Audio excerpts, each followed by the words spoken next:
Hey everybody, this is Leslie Rohde. I'm joined by the other brains in the Braintrust team. Oh God, wait, did I just say the people not on the air are not brains? I didn't mean to say that for all our staff that's listening. And so, but here in attendance is Corey Burke, Dan Thies, and Michelle Chance. I'll let you figure out which of those people goes with which face if they don't do a lower third. So this is the very first hangout of the 2015 year, which is, I think, isn't it the year of the pig or something like that? Sheep.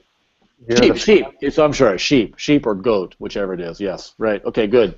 And so, yeah, that's awesome. A lot of good things you make from goat. So, with that said, this is a Q&A. We talked about several different things we might talk about, but we decided to just leave it open to questions and answers. And so, many of you probably, most of you, should have gotten an email from us that was asking for your questions, your pre-prepared questions for the team. And if you didn't get that, that's okay. You can still ask it in chat. So on the right-hand side of this video, you should see a chat box where you can type your question. And there's about a 40-second delay before we actually see it, thanks to the magic of the cloud. And so once we do see it, though, we'll answer all your questions. But we have about 13 questions that were more or less, I think, submitted, and we'll get to those here in just a moment. But maybe we should lead off with, I don't know, good tidings to all, observations on the last year. Dan, what do you got? Dan's got it muted. Well, what I've got is that we did just come out of this here holiday season thing, right? Yes, we did, and it was a hard re-entry, I must tell you. Well, yeah, because you quit working like a. I did. The first year in 30 that I actually took, well, not quite, 15, that I took the entire holiday off. It was everything I thought it could be. So, did you dress up as Santa Claus or that? No, we're kind of progressed beyond that. I mean, my grandson is only 6 months old, so he hasn't actually. Next year, maybe I'll do Santa Claus. Okay, I mean, you haven't told your kids Santa Claus is fake, right? Don't say that. They might be listening. Okay, so I've been dealing with a lot of AdWords and stuff, and that's one of those things where you see kind of the extreme side of the seasonality, but it doesn't matter what business you're in, right? We just got through this period where we were kind of on an arc to hit a particular target to maximize our opportunity before a certain day happened, and then for the couple weeks after that day happens, you kind of got you got a period of time where you really can't do much. You can't really trust a split test that you ran the last week of December, for example. And so this week is when we're finally actually able to start working and putting ourselves onto a new arc. And sometimes that means going back to whatever kind of your plan was last year. But I think now is a good time to also really question and think about is this still a relevant plan? Should I maybe be starting new activities that I wasn't doing before? And stop doing activities maybe that I was doing before that just aren't as productive. So I mean, if you're spending lots of time dropping blog comments pointing to your link wheels and not spending any time working on Facebook advertising, somebody out there is nodding their head and saying, "Hell yes, I am." 2015 might be a good year to start rethinking and noticing that the future, even though we don't have flying cars, has still arrived. Indeed. In fact, 2013 would have been a good time to stop blog commenting and link wheels, but we digress. Right. Yeah. So, Corey, what do you got? What did you learn from 2014 and the holidays? Other than maybe you should check out your partners a little more carefully before you jump on board. No, I should have learned that. That was what he learned last year. I should have learned that 6 years ago, but whatever. Whatever. In terms of holidays, it's amazing not spending holidays with family and just relaxing and getting work done. Oh. And snowboarding. Lots and lots of snowboarding. Oh, now I'm jealous. Aside from everything else, I think the biggest thing is I went through a ton of Gary Halbert stuff, and John Carlton was in the background of one of them, audio, and he said, you got to stop thinking this, and they're talking direct marketing, and this was probably in the 90s. It was when Gary was alive. Start with that. Yeah. And he said something along the lines of, you got to stop thinking of your marketing as just a singular event, and think of it as something that's always going on, growing, changing. And it doesn't surprise me, but it frustrates me seeing people continue to go after these WSO, SEO hack offers where they're focusing on one egg and they're putting all their attention on that. There's so much you can do with Facebook, so much you can do with Twitter, so much you can do with other social media channels, YouTube, Google+, etc. Press releases, direct response ads, email copy. A buddy of mine did a 4-day cash machine and pulled in 25 grand in 4 days. Selling what? A product for a company that is in the snowboard ski niche. It's like a tracker. Yeah. And I mean, stop worrying about 2010 SEO. Start really focusing on marketing. Well, I think that you raise a good point. I mean, implicit what you're saying is that a lot of folks say, well, I need to build my marketing machine. Okay, that's done. Let's move on. No. That's not how that works. You continue to build and rebuild and rebuild your marketing machine. Yeah. So the other thing, the other kind of last connection is if you're doing anything on Facebook and you haven't studied old school direct response, do so, because it overlaps almost exactly. Everything Halbert talked about was the number one thing is your list. That's the same exact thing. The number one thing with Facebook is your targeting, which we covered on the Hangout last time quite a bit. On top of that, your offer. So have a really good offer. Same exact thing overlaps with Facebook and just marketing in general. And the last thing was really knowing your audience and who you're marketing to for direct response. Exact same thing with doing any kind of online marketing, especially targeting with like Facebook. I was talking to a buddy of mine, Andy Franco. You probably remember Andy. And I said, it's amazing just how similar Facebook marketing is to old school direct response.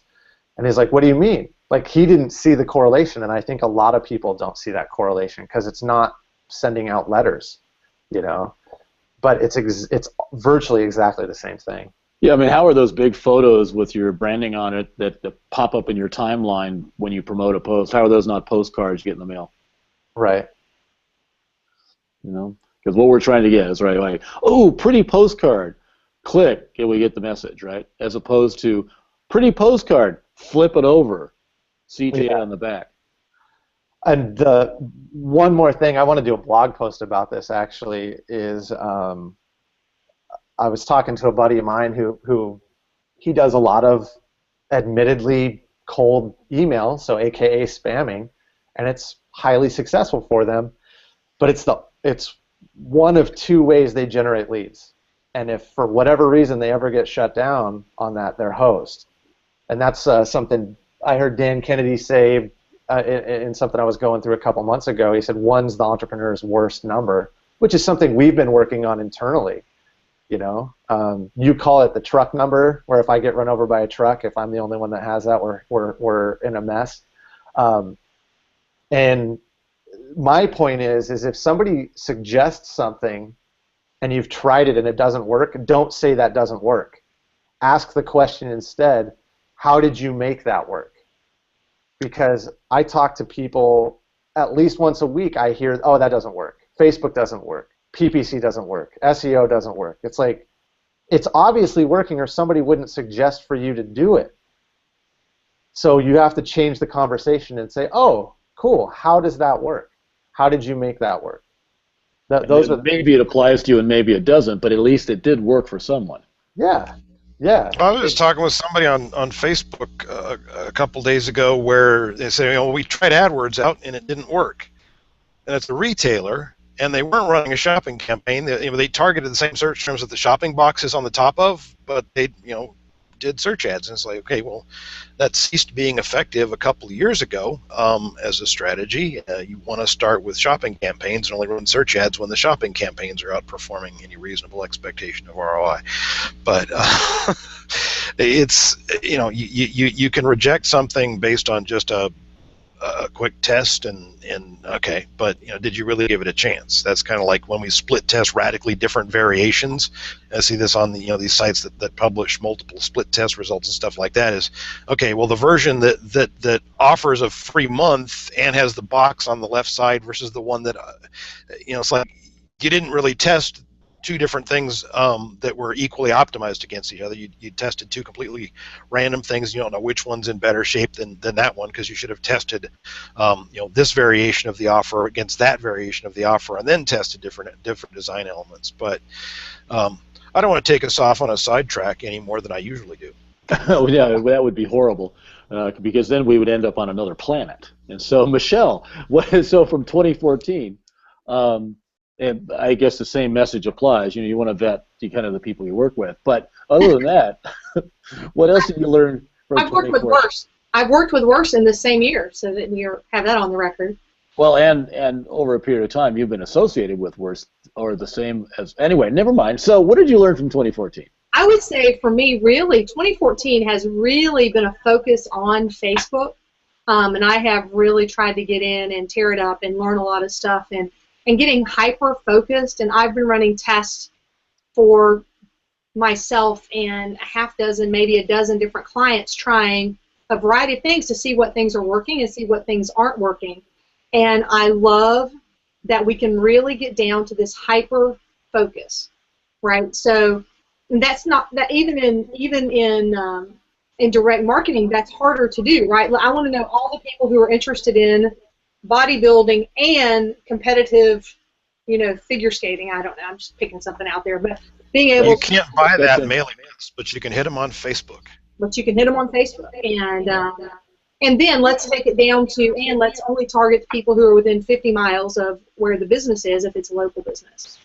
And I really think talking about that. I was in a restaurant just last night, and I have this to share with you guys in our next sort of staff meeting, but I don't know how many clients we have that do local business, but how well they're actually integrating social with their local business. A restaurant says, win free food for a year, take a picture of your meal right now, and we're going to put you in a drawing. I didn't happen to buy the meal that you had to buy in order to do that. It's that's only fails because I had to find out after I got to the table that I needed a specific meal to make it work. But fail. But the idea that they're actually saying, hey, take a picture, and you're going to automatically be entered in a drawing. And, oh, by the way, advertise us to 400 to 2,000 of your closest friends. And so how all these begin to integrate, because it is, to Corey's point, it's just marketing. It's no more or no less than marketing. It just gives you better opportunities. So. Yeah, indeed. Absolutely, that's true. So, well, let's do this then. Let's go ahead and go through some questions. You know what we'll do, because there are a couple of questions that came in while we were talking. So why don't we cover those questions right quick, and then we'll get to the set of slides that Janet built for us of the questions that were submitted on the forum. So for all of those of you who actually answered our email and went out to the forum and submitted questions, thank you. Really appreciate that. That's only by talking to you folks that we understand, oh, gee, people need to learn about that, and that's what we do. So let's see. Don asked, what are the pros and cons of a WordPress blog site versus a regular non-WordPress blog site with a comment system like Livefire or Disqus? I mean, I think that we all, probably all four of us, had something to say about that. And before any one of us goes on a rant, let's say that. And so let's do this. Dan, would you like to lead off without tangentiating us into Mars, and then let's hear from the other panel. No, you don't feel safe. You don't feel safe. Okay, that's fine. So Dan's going to take a break here. He's going to have a timeout while he gains control of his composure. Yes, and we'll find out here in a minute why Dan feels that way. So Corey, why don't we talk to you? So what is your feeling about this? I think there are two things here, right? I mean, two pieces of the question, I believe, right? One is WordPress versus not WordPress, whatever regular means, and there's also the various ways to handle comments. So please address both of them. The way the question was phrased was, to me, was almost like, oh, if we can get a comment section on a site that's not WordPress, that it's going to be somehow as good or whatever. To me, it's not as much. I mean, commenting is great. If you can get it and you can make it social, that's fantastic. I think that's a totally different situation, personally. As far as the only reason why you pick a platform is so that you can do content marketing. So my thing isn't which one's best, it's which one can you implement faster, which one can you pay somebody else to do everything right on, get it done the fastest, and get it done affordably so that you can implement your marketing. I prefer WordPress. For most people. Now there are people that have like membership sites and stuff like that where maybe they need something like Drupal. Phil's got a really big site. That's why he's on Drupal. Not the only reason, I'm sure, but he's got some really incredibly custom stuff going on. I mean, yeah. I mean, he's really built his own learning management system. It's not. Well, that's a totally different conversation. Yeah. Oh my God, yeah.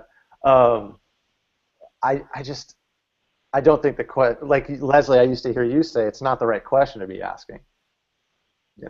Really. Yeah. So Michelle, before I remind people what the right question is, I mean, the right question too. We've talked about it. So what do you think? WordPress and different commenting systems. I think get a platform and post stuff. I think it matters less about what the hell it is, but I like WordPress. I like WordPress because it's easy to use.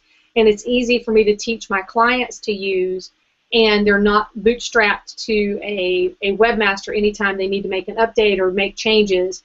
And then it's easy for them to give other people the ability and take away the ability for them to add to their website. And Drupal may do that. I don't have a lot of experience with Drupal, but I recommend, unless there's some God-fearing reason not to use WordPress, like maybe for a shopping cart, but for just regular content building, I'm WordPress all day long. Yeah, and so I mean, so we're all going to be in agreement on this, and the underlying reason is ultimately it's not what's the best platform from a technical perspective. I mean, the reality is that the code base for Joomla is probably better than the code base for WordPress. Meh, who cares? I'm a software engineer. I don't care. That's not the point. It's a question of how easily and cheaply can I hire people to do stuff. And you can throw a rock and hit a teenager that knows how to do stuff in WordPress. Yeah. Although you probably shouldn't actually hire that teenager because they'll do stupid stuff. I mean, as a post-edited, sure. I mean, I've gotten some really good teenagers doing stuff, and I've got some people who should be adults that think that the proper password for the admin account is admin. So. Just saying, real life story. Well, it's easy to remember. Certainly easy to crack. Anyway, so the point was, it's like something on the order of 18% of the internet is run by WordPress. I mean, how can you do better than that, right? It's like, just move on. It's not even a worthy decision. Now, if you're stuck on a platform, and then you're looking at the switching cost, okay, that's a different analysis. But if you're starting out and you're saying, what platform should I start with? Your life cycle cost will be minimized by using the most popular, most supported platform available, and that is WordPress. There is absolutely zero question about that. The stats are overwhelmingly in favor of using WordPress for any site that you're building from scratch. I don't care whether it's a blog or not. I mean, many of our clients, their main site and their blog is both built within the same WordPress install. We're finishing up one this week. It's exactly like that. So if you look at the blog homepage, it's actually a subpage within the site. And so it has a whole bunch of pages that are built with WordPress, and it has posts that are built in WordPress. Exactly the same installation. There's only one installation of WordPress. And we've just, tweaked the theme sufficiently. All right? So those kinds of, now, what about commenting? Okay, nothing necessarily wrong with Livefire or Discus, except, bear in mind, it's not spiderable. Some of it is.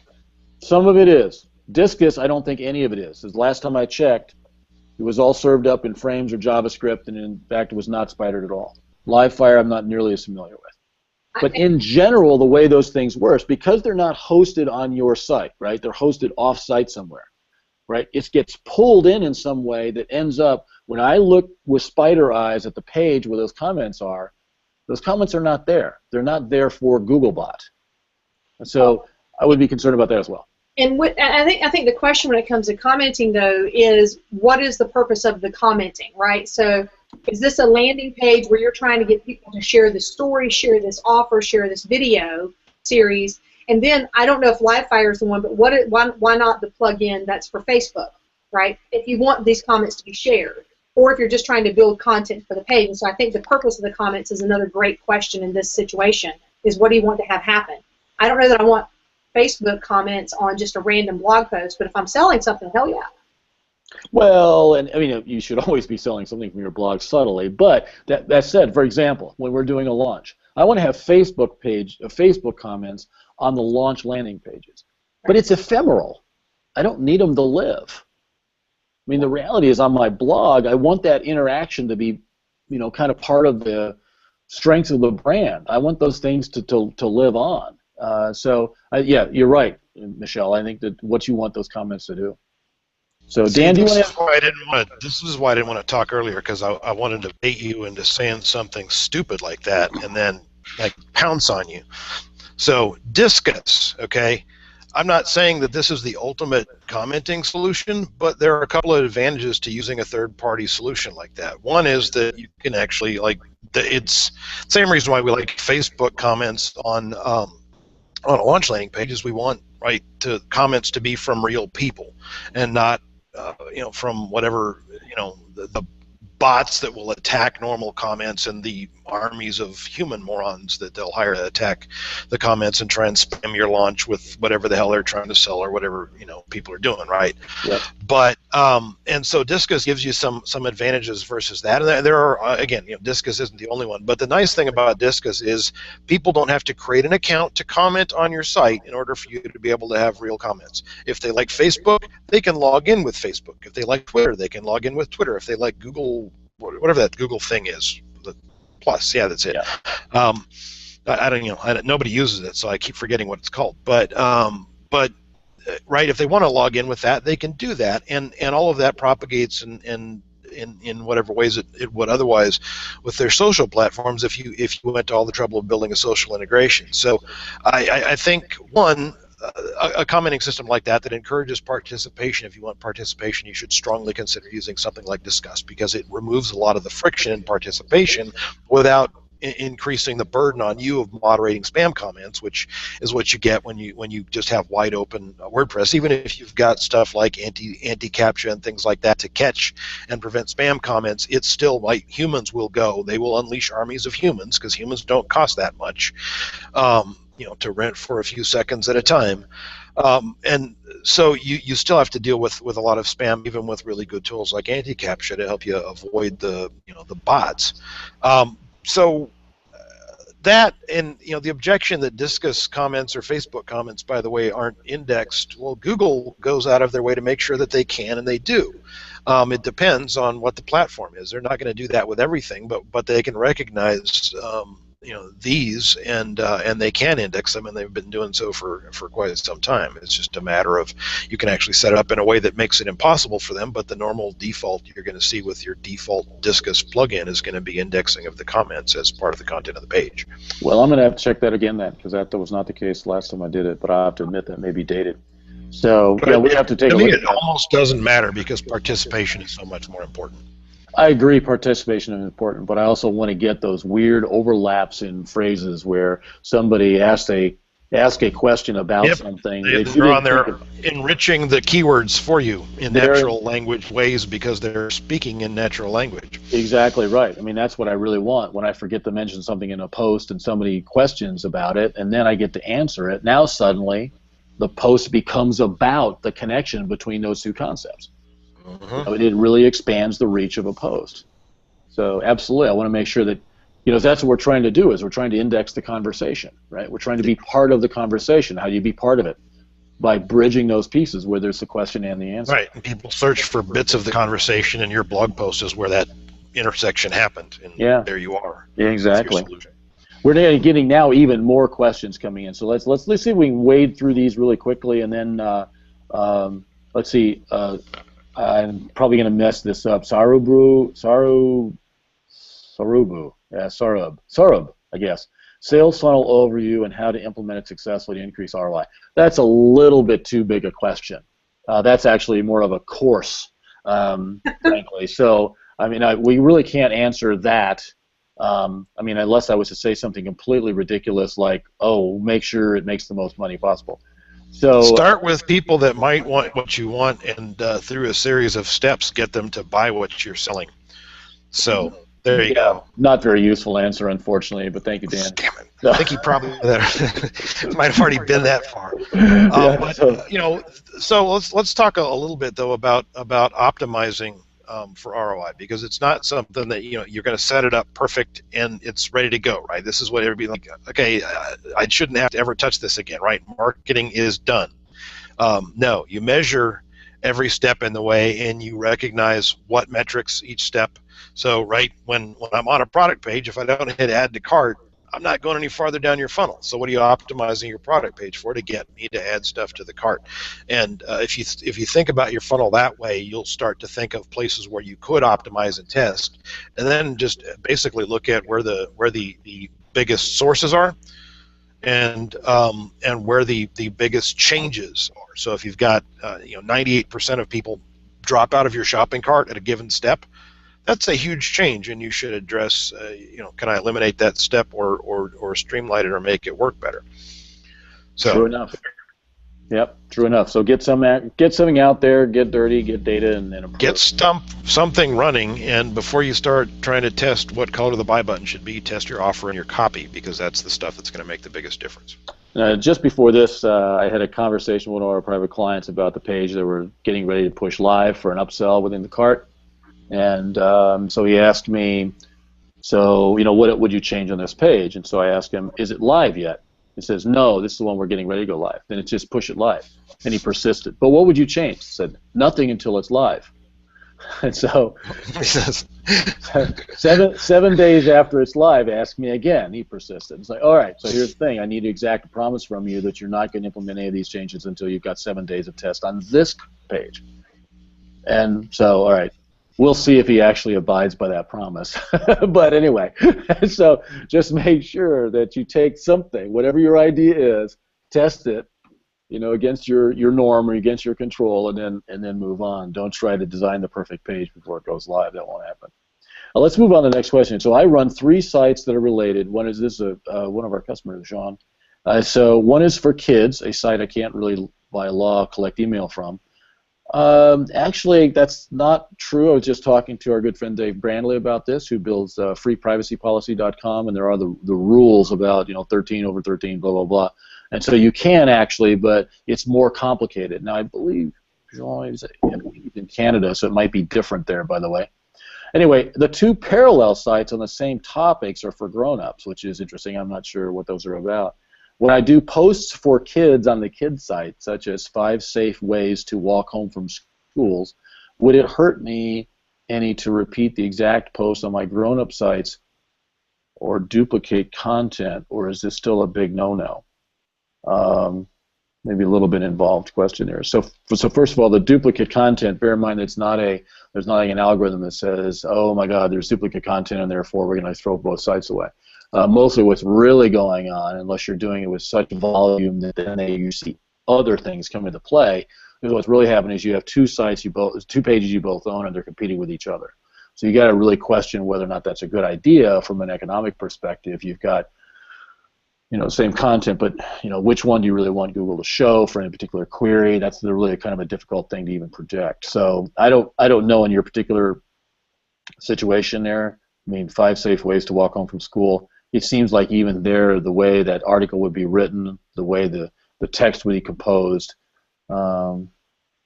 it seems like it would be different anyway. It seems like dramatically different avatars if I'm talking to a 12-year-old or the 12-year-old's parent. I don't know. Or younger, because I know my nephews are very much into the PBS Kids, and their parents have set websites they're allowed to go to, and they've been on the web since they were 6. Yep. Yeah. So I would question whether or not it would even come up. Corey, what did you have to add there? The idea that the article itself, what 12-year-old really wants to read that? Or a 6-year-old? But I mean, the real question is, if it's really focused on a 6 or 8 or 12-year-old, is it really the same article for an adult who's got that kid? No. I'm having a hard time believing it's the same text, frankly. Same Certainly here. not the same headline. Right. Well, you can trigger the fear emotion and get an adult to read something, but I think that you don't want to trigger the boring emotion with a kid. So I don't know that those two things are going to be compatible. It seems to me like for some, I get that he's just giving us an example. However, it seems to me an article like his example is more the parent reads it and then they can talk to the kid about it. You know, use a password or whatever if somebody tries to approach you and says, "Hey, I'm here to take you home." A kid's not going to necessarily read that and be into that article. That said, I mean, if you need to use the same content on 2 different pages, rel equals canonical to 1. You know. That works. Absolutely. Yeah, absolutely. But I still think that it's going to be different content. Agreed. Yeah. Let's see. Dan, presumably it's not Dan Thies that asked this question. What's the best way to get the 50 likes Facebook wants before you can start doing ads? Or what's the best way we should do a like campaign? Michelle, you want to answer that one? Well, first, I don't think that you have to have 50 What? likes to do ads. It's old news. That's Partially. not true, because I have a page that only had 3 likes, and I just have the page so I can run ads. And so I've been running ads on that page, boost from that page, and running advertising on that page for a while with having well less than 50 likes. Now, and so that's not an issue. The issue is that you should be running ads so you can get likes to the page, but not crap likes. You want real likes from targeted people from your avatar, not just BS likes. So he says that he's trying to find great Facebook ads, that target professionals, accountants, engineers, etc., for swipe copy. Is there someone who is doing a great job I should be watching?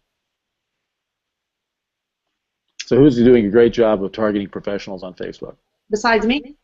It's obviously besides us. You're right. You mean you're doing a fantastic job, and of course you're probably, everyone knows that. I just didn't think it was worthy of mention. I understand. But I think the question is, though, is I don't know who's doing necessarily great swipe links for them. I think it's really much more about providing content for those audiences that they'll give a crap about, right? So just running an ad to them is not the way to go on Facebook. He needs to be building a page. He needs to be having content on that page, even if it's borrowed content from other sites, so that he can actually share information to the audience that they would care about. It's not all and Facebook is not all about. It's not all about those ads. Those ads, as Megan Trainor would say, it's about developing relationships and conversations. And so for today, I did some work with someone who's doing stuff about budgets. And so the article that we shared is about 100 ways to save money you may not have thought of. Now, that's not a direct target on budgets, but it is in the right avatar. It's in the right group. It's in the right bridge topic. So. Indeed, indeed. I think one thing in terms of swipe, go outside. I mean, keep your eyes open. Go like a few pages that those experts might like if you want to start seeing ads for some of that stuff. 1, 2, go outside of Facebook to get ideas for swipe copy.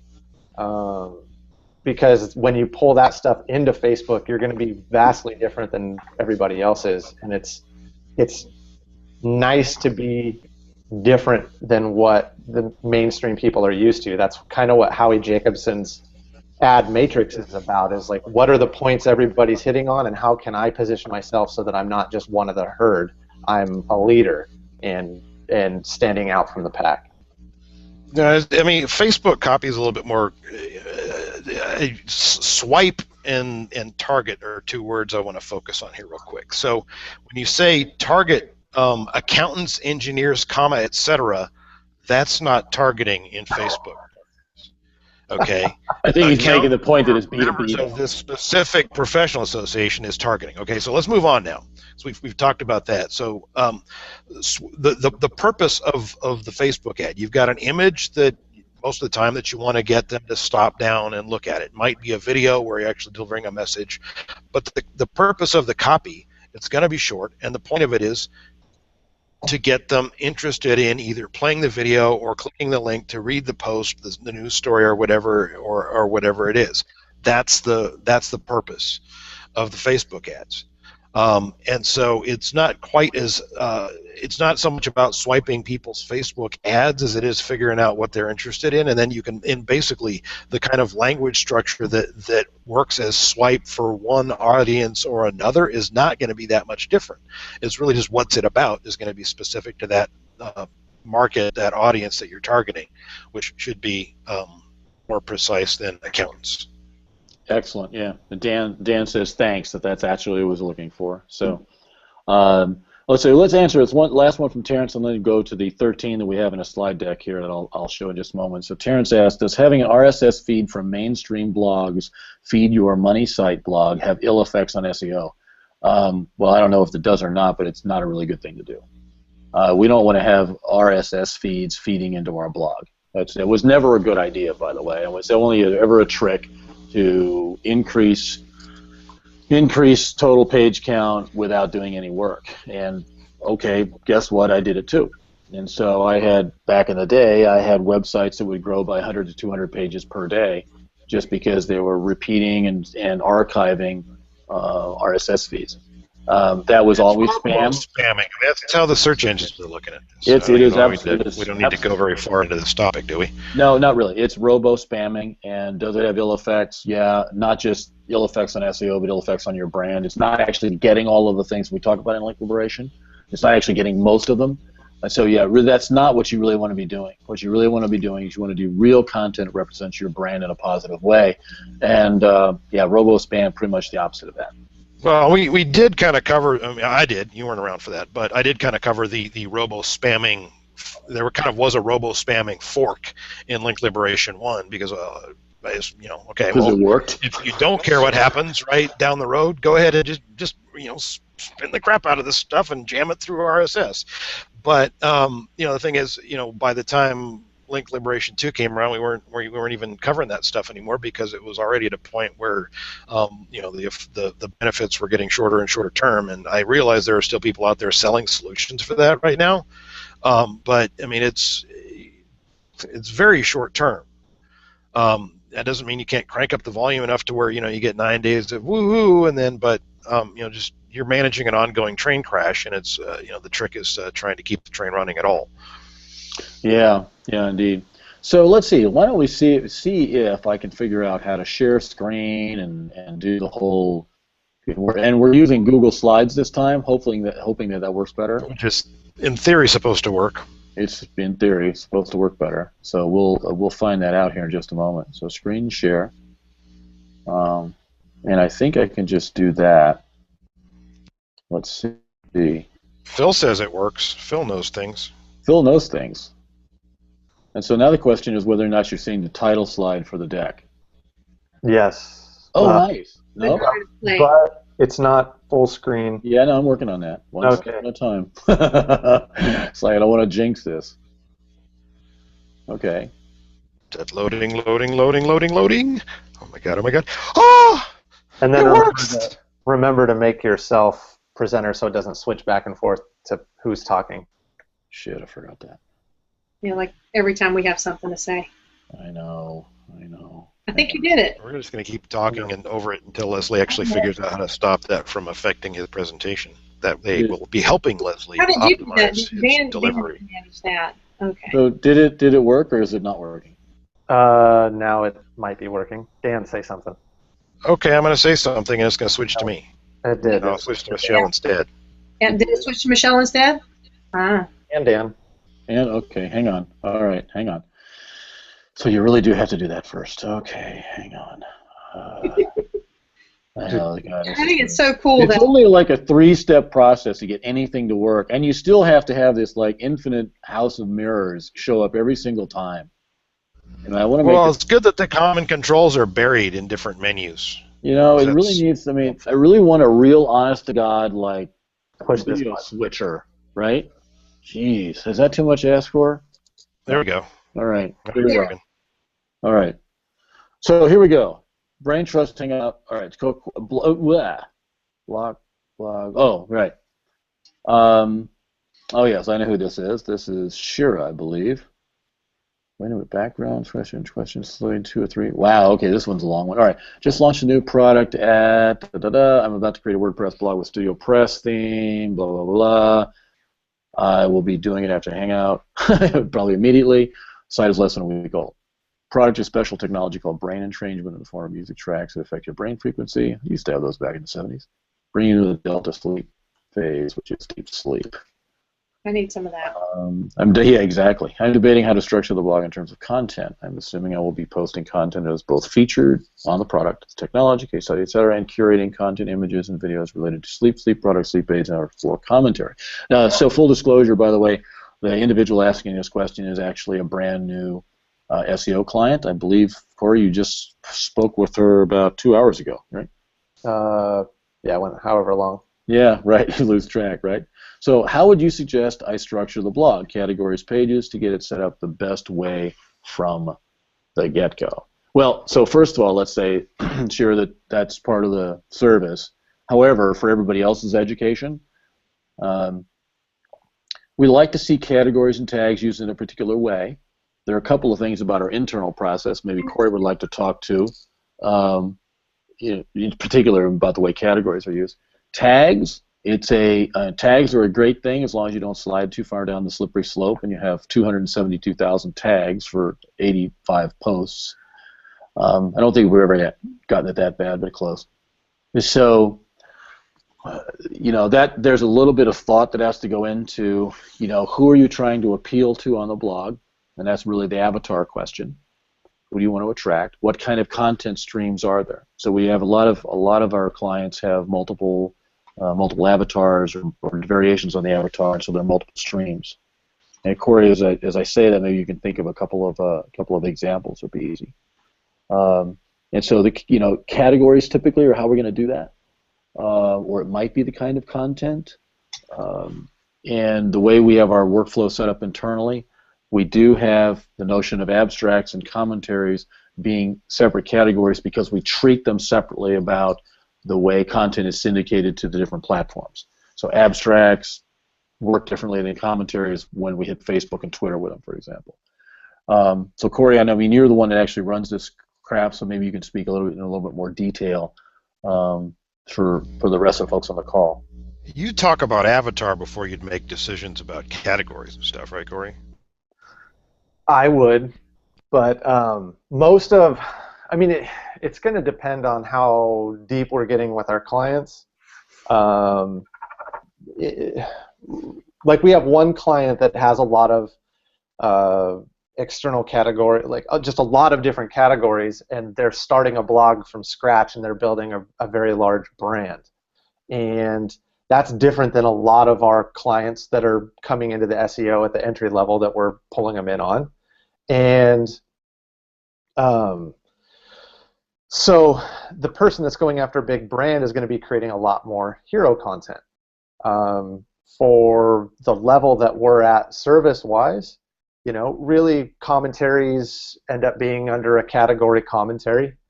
Abstracts end up being under a category for news because they're very poignant, quick news bites on what's going on and keeping people up to date.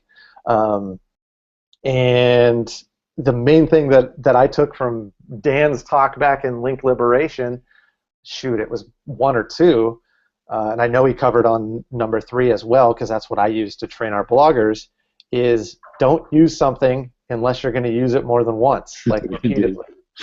Yeah, I mean, if you already have a stream of content, how would you break that up into 2 or 3 categories maybe, right? If you haven't yet begun creating a stream of content and you're not sure exactly what's gonna go into it, I think you probably still have more work to do on figuring out where your ideas are going to come from and what the flow of content is going to look like, and maybe even have some intentionality about what kind of content you're trying to produce, maybe because you're trying to answer people's questions, which you hopefully know something about. But less is more. I mean, you don't need to create a category unless you need one for people to be able to see, or because you're doing something different with it, like syndicating some things one way and some things another way. But tags, it's if it makes sense that you're going to want to use this tag on multiple things, then go ahead and make the tag. But robo-tagging things that's how you get 272,000 tags on a blog with 85 posts, is you let robo-tagging things take over. And, these are purpose-built tools that are designed to screw up a blog. And then there are actually other purpose-built tools that are designed to help people clean up the mess afterwards. So the biggest thing is don't explode the ontology without having a reason. That is, don't create new categories unless you've got some purpose for why they're there. And what you're going to put into them, and don't use tags unless you can see some reason why somebody would find that tag useful. Yeah, and so like the way we use categories on our own blog, is a pretty decent example. I mean, we're using categories not to focus on different avatars, but to focus on different kinds of content. All right, so we do have news, which we call quick reads, and we have commentary, which is actually embedded in that as well. So it's not really different than the way we have. That's collapsed. No, it's actually not. No, you do have them separated some way, Corey, right? Because of the way they're syndicated. Whatever. Anyway, moving on. So then we have the featured content level, and we also have training, which is a completely separate dimension. And so we have things parceled out based upon the kind of content it is, or the kind of the level of education or expertise that's embedded in that content. We have other clients where what we've really done is almost use tags in a limited way, to kind of almost designate an avatar characteristic. And so if something is tagged with NASCAR, it's going to appeal to a certain group of visitors to that blog than things that's not tagged that way. Now that might affect which Facebook page or where it's going, and it might be a signal to somebody that they want to run Facebook ads to this audience, right? There's lots of lots of ways that you can leverage that as you start to use more of marketing than just writing blog posts. Indeed. I think the important thing to remember, and this is the number one thing that I see as an issue when people try to categorize and tag things on their own, this is not a shortcut for SEO, nor is it keyword stuffing, and that's what they use it for. Don't think of it as a ranking benefit, because that only leads you to stupid decisions. Yeah, think of it as an attraction benefit. I mean, the posts are there to attract the right audience, and just let search deal with what it's going to do. What should we might have an AdWords tag on news stories, and that might be a useful tag for people that are in our site. And here's the rest of the stuff about AdWords, because I want to see everything they've got to tell me about AdWords. Yep, that's useful. That's probably also useful when people are searching for people to search for this phrase plus AdWords, and that happens to be on that tag page, and they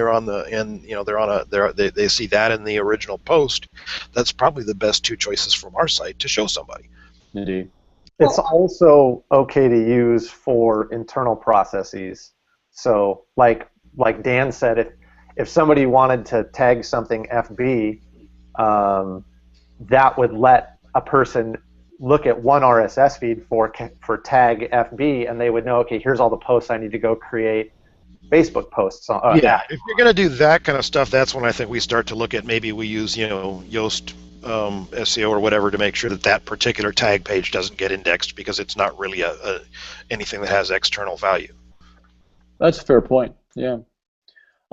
Sherry continues with, what should the to be ratio of general posts, and she's talking about abstracts and commentary, to featured product-related posts be? And I don't know if featured product-related and featured posts in general, whether the product-related or not. We just want our clients to do at least 1 to 3 a week, right? That's great, because whatever you're doing in the way of featured posts is going to be amplified. The reach of those is going to be amplified tremendously by having the base of the pyramid built out with the 15 posts a week that we're doing. Well, and here's another way to think about that. So we're writing, general posts means we're not trying to sell something, I guess, right? And so, we do this kind of stuff. We've certainly done it many times before, where we do a product launch or we're launching a new offer, and so we do a little bit of education that everybody can get something out of before we make the offer, right? But really, in terms of how that aligns with making the offer is right. Every step in the way informs people to help them get closer to being, one, able to take advantage of the offer, and two, more likely to understand the offer. And so, right, they're more likely to take us up on it. You can do the same thing with what you're calling, the general posts, right? Is okay. So let's say I've got, a pillow that fixes your forgetfulness. Like if you couldn't remember what you were talking about, and then you started talking about a pillow, right? So if I was selling such a pillow, I might want to, do something about, the first general post is about what causes forgetfulness, and then next one focuses in on the lack of sleep, and the third one focuses in on, having a crappy pillow makes you not be able to sleep, and that's why the pillow is actually a cure for forgetfulness, which I don't suffer from. I was just joking. And that series of general posts leading up to an actual product post would, that's going to do better than just a bunch of random different things, right? Well, yeah. Because you've got a sequence of content that's meant to actually drive the audience's brain toward taking up on your offer. I'm just saying, right, if we're going to do content that isn't purely promotional all the time, maybe we should structure that into into sequences. But, one of our prior, I mean, I think a really good example. Let's make this concrete. There was one of our prior private clients had to go off and do some other things in business building, and he's coming back here in about a month. But he markets a product in the UK that's designed to solve snoring and other related phenomena or other abnormalities. And there's a list of about 4, and they have distinct names. And so in that particular, situation, you could use those as tags and then create a menu that navigated to those landing pages. Because one of the great things about the use of tags and categories is WordPress was automatically going to create you a page that's all about that category or that tag by pulling together those posts that you've categorized or tagged that way. And something like that is going to be a great resource page for that particular topic. So if I tag it as snoring, right, then it's going to end up on the snoring tag page. If I tag it as sleep apnea, it's going to end up on the sleep apnea page. And so one of the ways to address, as Sure asked here about the wide audience on the site, is literally just use tags and categories, whichever one you want to use. But what we're doing mostly, we use some specific categories in order to control kind of the flow of content within the, not just the site, but the social and syndication areas we're using it on Facebook, Twitter, and Google+.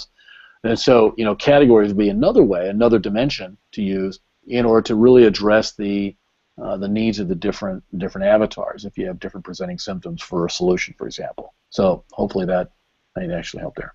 One more aspect about that, I think when I was younger, I dated a girl that was studying cognitive science, and usability was her field, her specialized field. Get people on your site and see how they navigate around and see what they end up going to. And if people are going to Article 1 that's about snoring and skipping the other 3 and then going to Article 5 that's about snoring and those types of things, then you might want to create a category for snoring. But you don't have to create all these things first.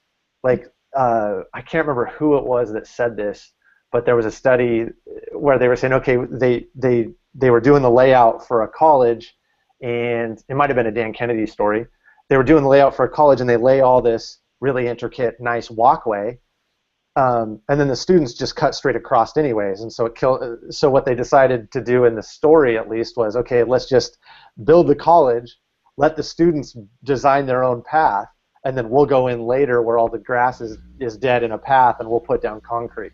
Actually, great. That's exactly how I used to build websites back when we could buy penny clicks from goto.com and stuff. Is put up a site with a nav bar with tabs for sections and have an under construction on every last one of them, and just throw traffic at it and see which ones people clicked.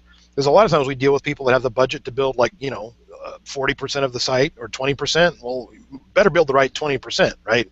And that was kind of our way to do that, is present people with a set of choices, figure out which choices they make, and then build out what's supposed to be behind them next. Yeah. So and Corey, I think you were for every reasonable, it totally makes sense to me that you'd mistake me for Dan Kennedy.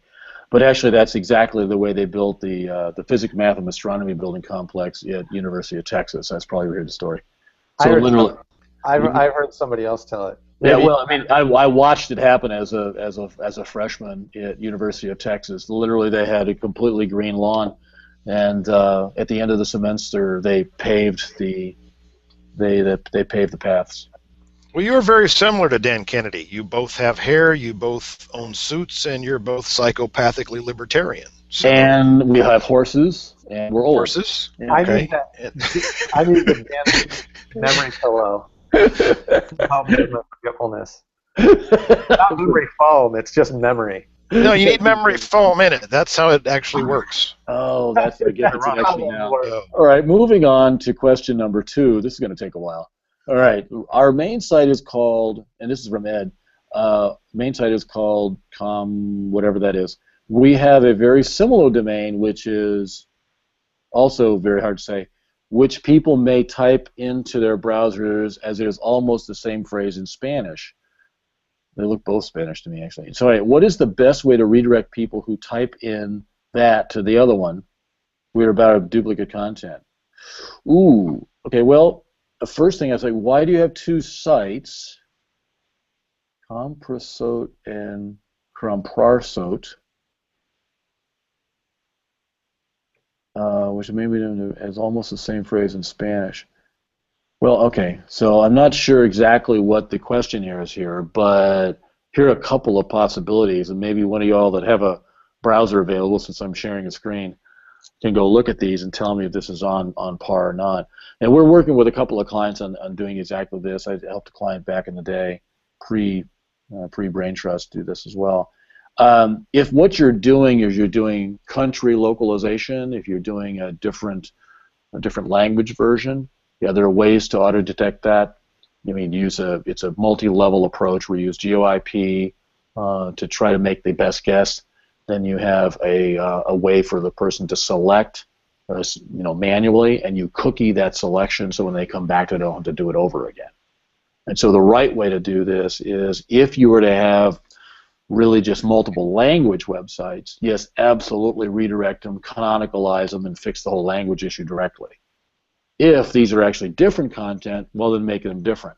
If they're the same content with a different spelling, then actually just do the simple redirect. I mean, you can actually have multiple domain names pointing to exactly the same content, and Google figures it out. Here's the proof of that. Not only are those 2 domains very similar, but when you put triple-dub in front of them, they're even more similar still, right? And the fact is, so you have 2 domain names, 2 base domain names, plus you have the triple-dub versions of both of them. So now you have 4, and that's not even to get into what happens with trailing slashes and index.php or whatever you have as your home page. So every single page on the web is represented by multiple distinct URLs, and Google has to figure all that shit out. And they've gotten way better, by the way, over the last decade. Yeah. So that's not the primary concern. The primary concern is why you have 2 domain names at all. If it's about localization, there's a way to fix that. If it's not about localization, it's just about the misspelling of domain name, just redirect them and call them good. Did you guys take a look at that? Anyone? Bueller? Fry? Michelle said she I think was that's on it. pretty much Just kidding. both answers, right? Yeah. I don't know that I can add anything to your brilliance, Leslie. Oh, well, I mean, I heard Dan Kennedy say the same thing. I'm sure he did. Absolutely. I mean, he's an SEO stud. Everyone knows Are you that. sure it wasn't just Leslie saying the same thing? Wait.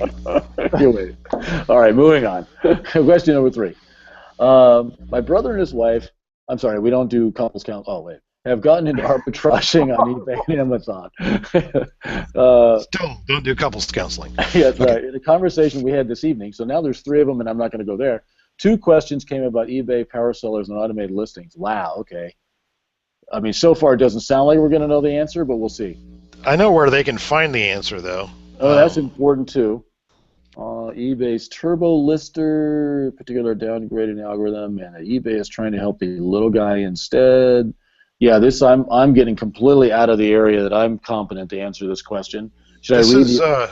where folks might want to hop onto Facebook and join the e-commerce group. It's called the e-commerce group, started by Leslie, your very dear friend, Mr. John Lawson. Oh yes, absolutely. Oh yeah, that's right. Very good. And this is exactly the kind of thing people are talking about in that group, is eBay and Amazon selling stuff. In fact, I was on stage at John's event here in Atlanta, and those were a lot of the questions I got. And I went, huh? Yeah. Anyway, People started asking you how to hack the turbo lister, and you just didn't know what just that I was. just don't know that. Yeah, I could do hacking, just not that. And so there are also allegations online.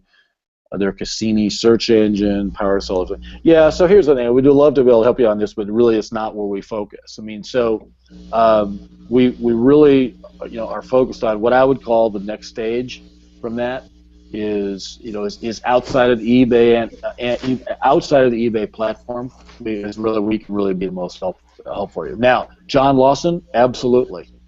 His group would be a really, really good place to join. If they're doing this kind of stuff, they should join that group and start getting to know people, because there's a lot of smart people that are trying to figure out how to hack their way around eBay and stuff like that, as there always have been, but we're not among them. No, we're not. Yeah, just not a focus of ours. Changing domain names. Oh my heavens, yes, one of my favorite topics. Yes, the second. We should do this at least twice a year.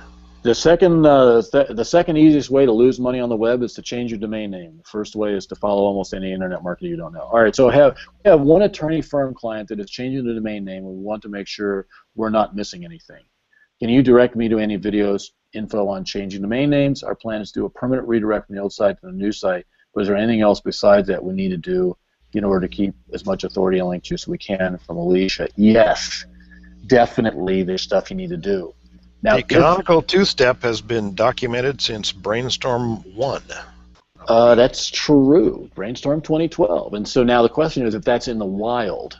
That's out there on our site somewhere, I do believe. Yeah, and so that would be interesting. So Alicia, do this. We don't have that link handy, but we know that we have documented this from stage. Dan did a full-length presentation at Brainstorm 2012 in San Diego, and where he showed exactly what we recommend that you do. And it's very important, frankly, that you watch that video, because as far as we're aware, we're still the only people after, well, that wasn't the first time we started teaching. It was probably a year and a half before that.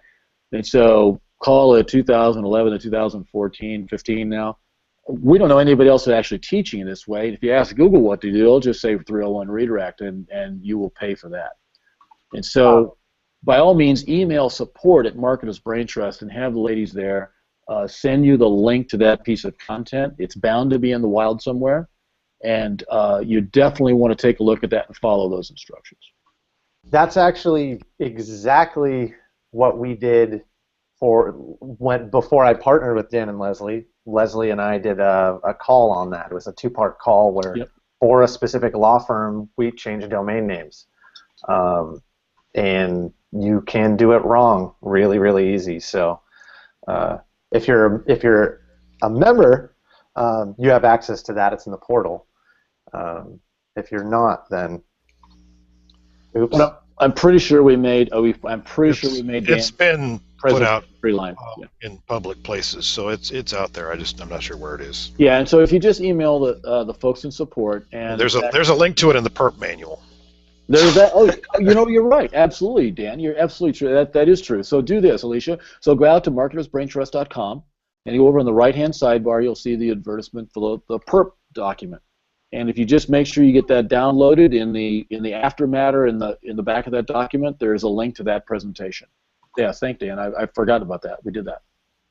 So yes. That's good. That saves Janet trying to dig it up and answering the questions. And if that doesn't work, email support at marketersbraintrust.com and we'll fix it so that it does work. And if you do that, Janet will be answering your email, and Janet's the one that built the slide deck, and so just tell her it was question number 4. So let's see. Question 5, crawlers clogging up analytics. Ooh. I'm noting analytics referrals is getting badly corrupted by bots. CML buttons for website, blah, blah, blah, blah, blah, blah, blah, blah. Significant on site overall, and its traffic is referral, probably la la la la. These are referrals, show its bounces, blah blah blah. Now I find da da da yada yada. Guess I've turned on the block all known bots in the view settings. Even with that 3 bots I mentioned above get through. I'm manually adding filters, but the list keeps growing.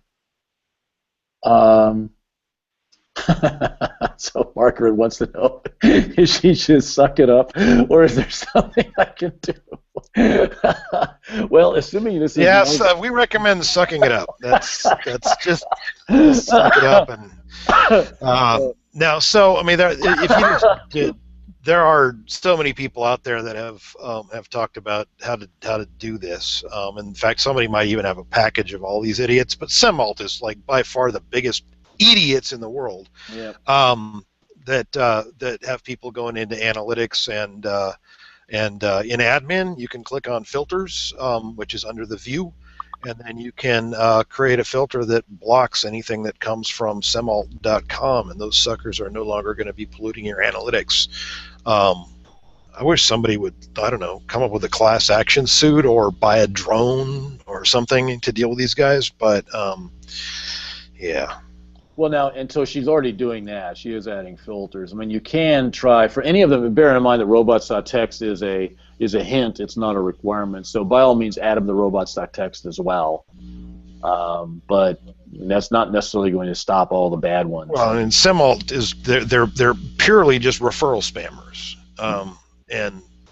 Obviously, my position on it is a drone would be good. But yeah, I mean, at a certain point, you're spending more time worrying about polluting your 8 visitors a day with bad data and not focusing on I need more visitors so that this driving real human visitors makes the bots fade into the background once you get that up to a large enough number. And so I think suck it up might be the answer.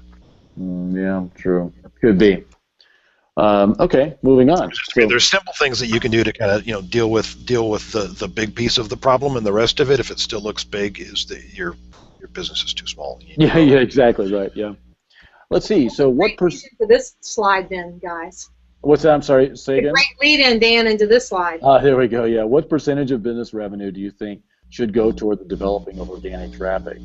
What percentage of revenue toward paid traffic? And let's get to the right accounting principles here in a minute. It's a series of 2 questions. Yeah, there are. Whatever those figures are, what should a new business startup with limited capital do to get big enough to afford you, I guess, meaning us? This is not a snarky comment. You've done the great stuff and shouldn't give it away. Thank you very much, Bill. Appreciate that. Is there a way to cut the offerings into, say, tiny sequential chunks? Do that first for 200 and then then when implemented will help most of the list. Oh, I see. All right. So yeah. So what are the kind of almost the micro pay plan that you can do? What are the small investments you can make that have compounding results so you can afford more later? I think. So I think there may actually be there may be 3 questions here. Dan, you want to lead off on this? Well, okay. So what percentage of business revenue do you think should go towards developing traffic is one question.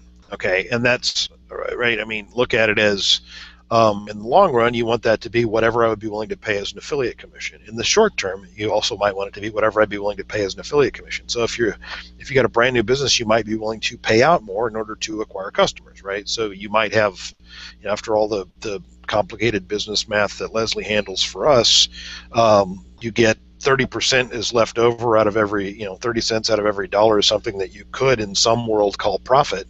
You can spend the whole 30 cents going and getting more customers, or you can spend none of it. And that's really that's all down to what's the growth stage that you're in, right? Early on, you're going to want to go to the whole 30% because you need to grow, and part of that is testing, and part of that is developing traffic sources. From there, I would look at you really want to get one funnel working that produces profit before you start to work on the next one. So I think most likely, if I were trying to figure out where do I go with this business, it's try and build a funnel out of Facebook traffic, because I can test that frequently and cheaply and find my way to profitability on the offer. Absolutely. And now Bill was actually also asking the ratio here. So let's talk a little bit. So Facebook traffic is paid, and the thing is that you can turn it on, turn it off really rapidly, and it's very cheap. So absolutely, if you're just starting out and you don't have numbers, it's a very good way to buy information.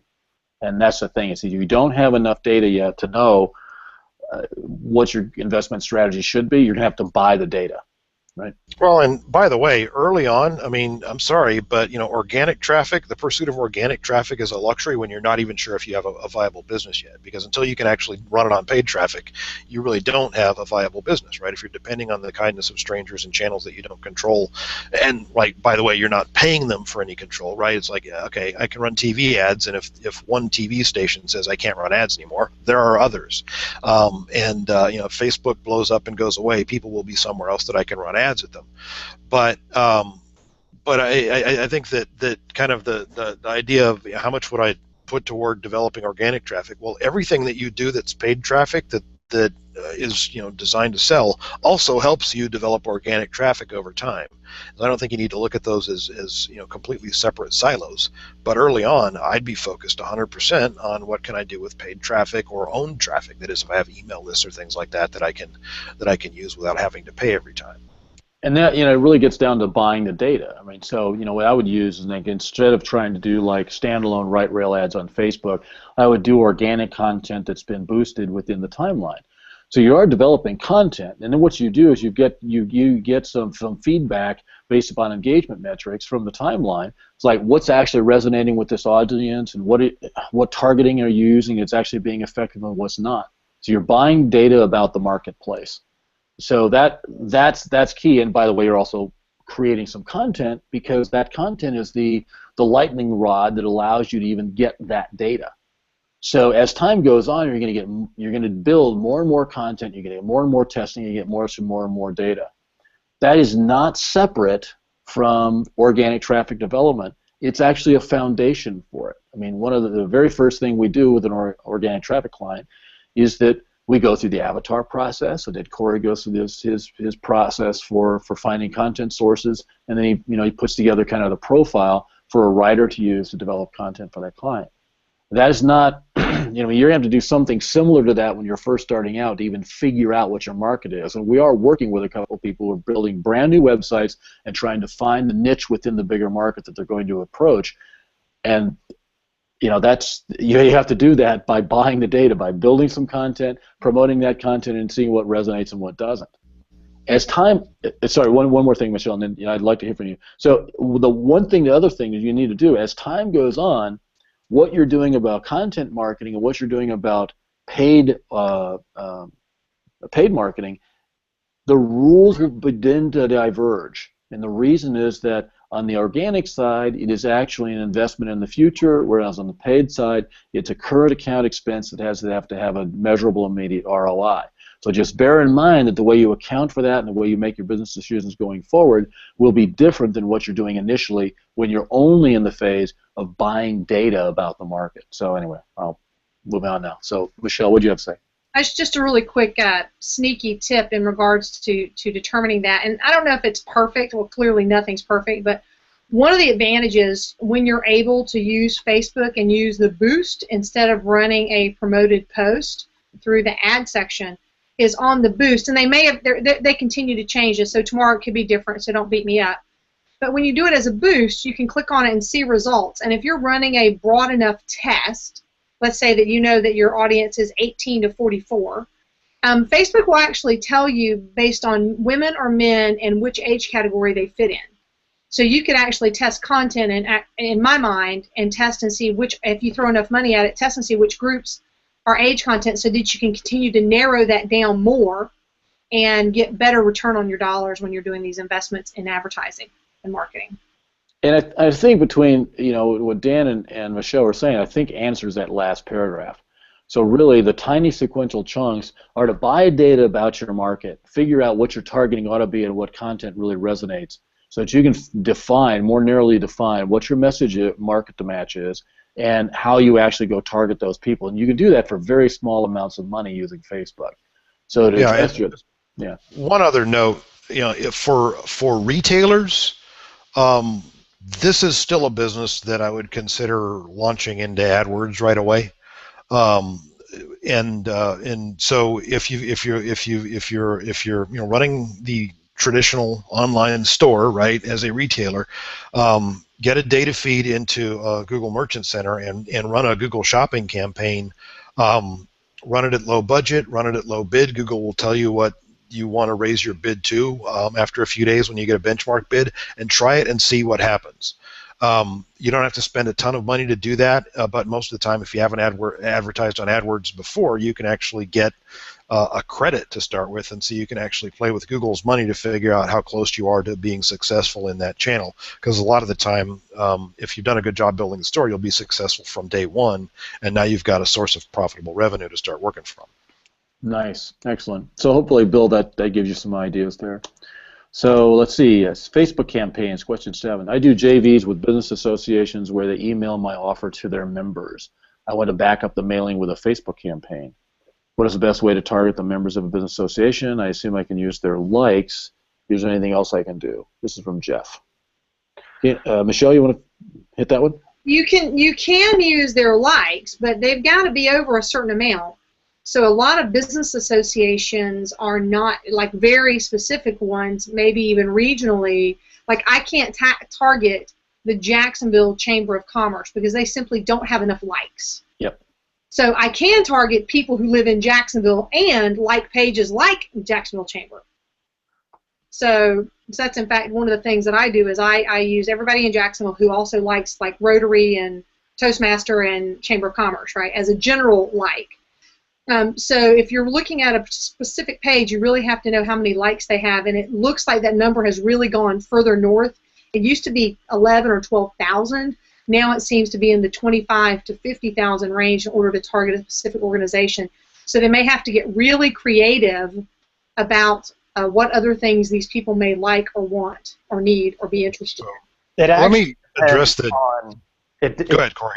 It doesn't always depend on the number of likes. I've seen it's and you also when you go after a page like that or say Los Angeles Rotary or something of that nature, it's people that are interested in that and have shown a propensity to interact with it. So it's not when you're not targeting your own page, you're not actually using the likes. It could be people that interacted with a photo or interacted with a comment or shared something from that page. If you're doing JV business with them, the only way to hit their people directly to double up would be to build some sort of custom audience from there, and they're probably not necessarily going to give you their email list to upload to Facebook. No, well, not if you just. Well, there's two ways to play that, though. I mean, right? This is a joint venture, okay? And so the business association is getting something out of this mailing, and so as long as you present it in terms of meeting their business issues, it's a reasonable proposal to bring to the table and a reasonable discussion to expect to have with a joint venture partner. That hey, if you can give me the email list, I can upload that and create a custom audience, and so I can use that when we're mailing. I can back that up with a Facebook campaign. It might be that they say, "Holy cow, no, you're not going to do that," but well, they can, right? You can put this completely under control of that business association where they now have a custom audience that you helped them set up, and they run your ads with your budget and your money to back it up. So I wouldn't say it's impossible. I would hope that a business association I joined wouldn't hand over their email list, but I mean, Simpo did, so whatever. Yeah, it can happen. The other thing would be to start building if they're emailing people, they got to be sending them somewhere. So if you can at least drop a pixel on that page where people are landing, you could do follow-up marketing through a custom audience. Exactly. I think that's really the way it is. Just think of it as the list scrape. That's what we call it, right? Where you get somebody to do, some number of standalones or embedded promotions. You sell a person who gets the email to hit a link, and that ends up cooking that person. And from that, you can build a remarketing campaign. That's what I would do. If this is a JV, a true JV, where your success equals their success, they likely would want to participate in something, as long as you don't make it something that is too much work for them, or causes them to violate the trust of their members, which they're just not going to want to do unless unless they're evil. Simple did it that one time, but I'm sure it was a mistake.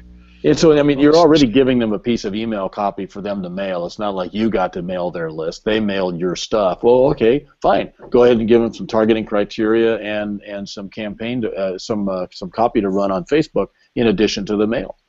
Right? Just say, hey, instead of it being only an email campaign, let's go ahead and make it a combination of an email and a Facebook campaign. So. Yeah, And they may exactly. be okay doing that with an external third party too. That's the other thing. Is if you can find somebody that represent that trusted third party, if they don't feel comfortable actually building that themselves. Well, and Facebook could be the third party. Well, somebody's got to have access to the account and upload the email, right? So that's Sure. Yeah. So, all right, cool. Question 8, if we can get the page to transition. Hello, question 8. 8. 8. Is that the end of? Oh, give me a break. Come on. Oh, was that our last? No, come on, really? How did I get? Oh, there were several of these had multiple questions. Now I get it. Okay. And let's see here.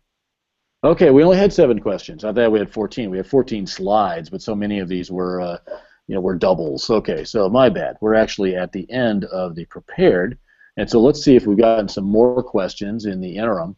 There was a question about YouTube on here somewhere, Leslie. I don't think we answered that. I think you're probably right. Let's see. Dawn, I think Dawn asked it. Yeah. Let's see. Should we be looking at YouTube advertising? If so, what should we test/try first? YouTube advertising. What should we try first? Who wants to dive onto that? I haven't actually done it. I've only read about it. So I've done a few different things. It can work really well if you do it right. Should you be doing YouTube advertising? The answer is going to be, is your avatar there? If your avatar is not there, then no, don't. But if they are there, then yeah, because you can do some really good targeting. It's just going to depend on what you want to do. You can do display ads on YouTube. You can do remarketing ads that show up on YouTube. Those actually can perform really well with remarketing. So if people have already been to your site and they go off to YouTube, your ads can show up there. If you're already doing video stuff that's good videos, promoting those videos can be really good. There's a number of different ways to do that. Obviously, I was doing a lot of Facebook ads that pointed to YouTube videos to get interaction, to get comments, to build the user base, as well as drive views up from targeted people. So YouTube is definitely something that you should look into, but don't just put together commercials to market on YouTube necessarily, because there's a lot of stuff you can do. I think it overlaps with LL3 or link liberation. Put out really good information and then just promote that information, whether it's an article or a video or a audio podcast, and market it wherever the avatar is going to be. Yeah, I mean, agreed. I mean, Dan and I have never actually, we've never actually formally done any YouTube marketing, but there's huge amounts of free content out there that's on YouTube, presentations we've done independently, individually, the stuff that we did at Stompernet, stuff we did past Stompernet as well. There's some of that stuff up on YouTube, and we continue to get referrals from that content. Some of that content is like a decade old, and just think how much more we get if we actually focused on it. The other thing is, in terms of the advertising per se, I mean, it's whether or not, one of the things you actually should look at is the in-video advertising, in-video calls to action. I think that's an area where we ought to really doing some more, and at some point this year we will. But those kinds of things where you have the obvious free line and a very attractive media like video, you want to make it really easy to transition from that to your flagship property. And the things you can do in YouTube with placing actual calls of action in the actual video itself, I think you should definitely be doing that. definitely. Ryan Dice did a really good job with this last. Well, I don't know how good it did in terms of providing sales, but he did a really good job with his remarketing from traffic and conversion to YouTube videos. I see him all the time as pre-roll before the videos that I watch. One secret there that I don't know if I learned this a while ago. If you're going to do a pre-roll type video, it needs to be longer than 30 seconds, because if they don't watch the whole 30 seconds, you don't pay for that. But if your video is shorter than 30 seconds, you pay no matter what. So if your video is technically 31 seconds and they only watch 20 seconds of it, you wouldn't necessarily pay for that video view. But that means your video might not be doing well, etc. So it's one of those hacks that was interesting. And I don't know if it's still current because I haven't done video stuff in the last 9-12 months. From video ads. I think remarketing is huge. Yeah. So worth it. Okay. All right. Excellent. Let's see. What other comments we have or questions here? Oh, schema. There was a question about schema earlier that we somehow jumped over. So what do we think about schema? And in terms of how much time are you spending on schema, and what WP plugins do you suggest? So our overarching recommendation about schema is implement only as much schema as you can find showing up in search results within your industry or within your market space. So retailers all have some schema to deal with. Not everybody does. Yeah, vacation, events, the price, quantity on hand, those kind of things, price and inventory stuff. All that's absolutely being used. The rating and reviews, absolutely being used. And important. Yeah, and important. But there's a whole bunch of stuff in schema.org that's frankly kind of at a theoretical stage, and it would be amazing if all of it was at some point implemented. I mean, some of it I don't think ever will be. Well, ever is a long time, but a lot of it is going to be theoretical for a long, long time. And so, but if you see it being used in search results, if you see it showing up in search results, then yes, that's your sign that you should go do that. Now, I don't know, have any of us looked at WordPress plugins for schema? I mean, other than Open Graph, that's about it, right? I mean, I don't know. I didn't. We hand coded it. The only thing I have to add to that is don't spam. If you don't have reviews, don't make up reviews just to get the schema markup to show up, which a lot of attorneys did. But people don't do that, do they? They don't write fake reviews. That doesn't happen, does it, Corey? The reviews might have even been legit, but it was just they started spamming the setting it up on their site so that it would pull the schema into the search results. And it didn't go over. It went over well for a few months, and then you started seeing it fall off more and more. Yeah. Yeah, inventing reviews is a bad idea. So, especially in New York. Yeah, well, it's against the law in all jurisdictions in the U.S. So let's see. Well, did we miss any questions? Wonder if you assume we have a special one-time declaration.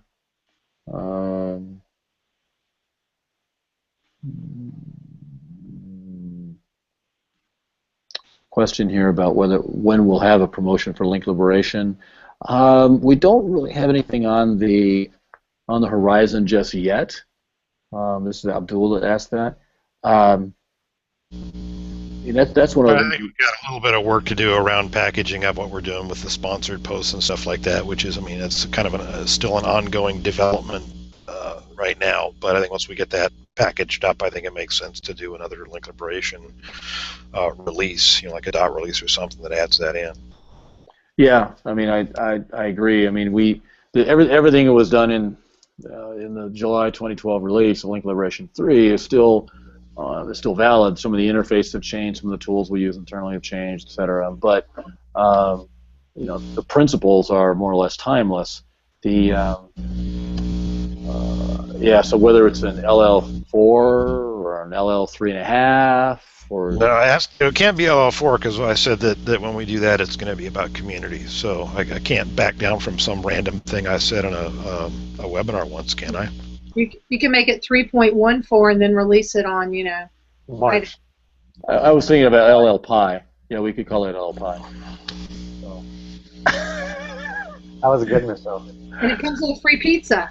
Exactly. You see, we missed LLE. We could have gone on a 2.718 release, but we missed that. How did we end up hanging out with the nerds, Leslie? I know how I got there. You studied too much? I was the chairman of the organization. International Nerd Society vice president? Yes. We called ourselves geeks back then. I know it's changed, but, Not just the president, I'm also a client. Exactly. All right. Pull that remark. Come on now. Let's see. A pile of people were driven to one of my pages today, but I only see 50 in Facebook custom audiences. I have 65 sales from that page, so I know there's at least 300 people who landed on the page. Any idea why the pixel isn't working properly? Oh, if well. they were logged into Facebook, they should be part of your Facebook audience. If they weren't logged into Facebook, then they wouldn't necessarily be part of your custom audience. But you also have time delays in how that system works, and you also have to realize that people that were already in your audience aren't going to be in there twice.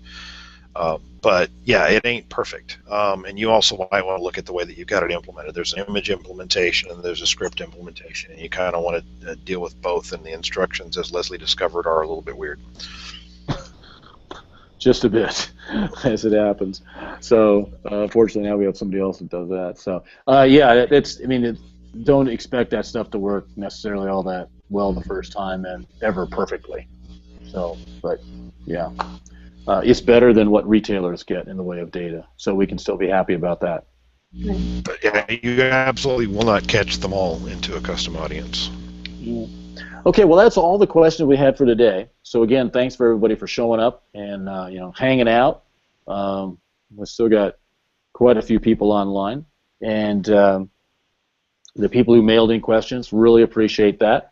And we'll do another Q&A here in a little while and send you out that same form again.